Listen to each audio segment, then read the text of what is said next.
जय जगन्नाथ नमस्कार। आज रथयात्रा आज स्पेशल खिचुड़ी रेसिपी नहीं आसी आउ से गोटे नुआ जिनस पकई बहुत भल लगे आपड़ कहीं भी से खिचुड़ी पकई नथिबे तो फर्स्ट टाइम मु भी पकई बहुत भल लगे बोली से रेसिपी आपण पाखक मानी तो चलते करवा देखु ये बुट डाल की मुझे भलरे धोईकी भिजे रखी सोयाबीन की भी भिजे रखिकी दुई फाड़ कर काटिकी रखी नहीं आउ गोटे प्लेट देखो कंचा आलू टमाटो और बादाम ताकू भी सजाड़ी रखी तमें टे तेल टे पकईकी सोयाबीन की आग भलरे भाजिकी रखीदबा देखिए मुझे जो नुआ जिनसटी पकई आईटा बहुत ही भल लगे आपन को आपण निश्चिंत एमती करके खातु बिना पियाज रसुण ये बहुत भल लगे आपड़ सब ओसार भी करके खाइबे। तो देखो सोयाबीन भाजिकी काढ़ला से बादाम को भी भाजिकी रखी बहुत कम समय ही हम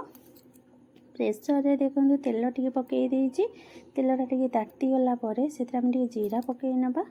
तो जीरा ए जीराटा टे फुटीगला चाउल ये पकईकि मुझे भाजी नौची तो मो छोट गोटे छोट ग्लास रे चाउल नहीं जाइए गोटे ग्लास ताकू टे भलरे भाजी हो तो भाजी देले से गोटा गोटा तो सी देखो मुझे भाजी नहीं से टमाटो आलू आउ जहाँ रखी थी आग बुट डाली ताकू से सब देदेवी देदेला कि लंका गुंड हलदी गुंड ये बिरयानी मसला ऐड करी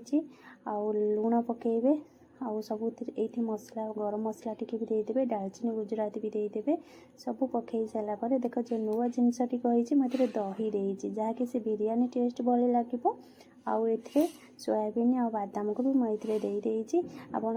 बिरयानी भी करके खाऊँ तो पियाज फियाज सब पड़ू तो आपड़ ये खिचुड़ीटा ठीक बिरयानी टाइप लगे तो मुझे कहूली गोटे नुआ जिनस पकई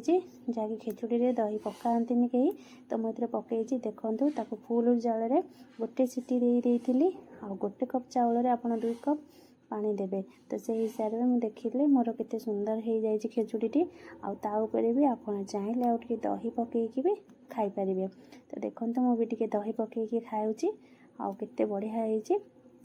तो आप दही पकईकी जदि खाइबे नहले भी न पकेले भी चलो आ खिचुड़ी मोर बहुत भल होता टेस्ट होता आपन को जब वीडियो भल लगुए तो लाइक शेयर सब्सक्राइब निश्चिंत करेंगे आई नुआ नुआ वीडियो भी देखा मो चैनल रे पाइबे तो रोची नमस्कार जय जगन्नाथ।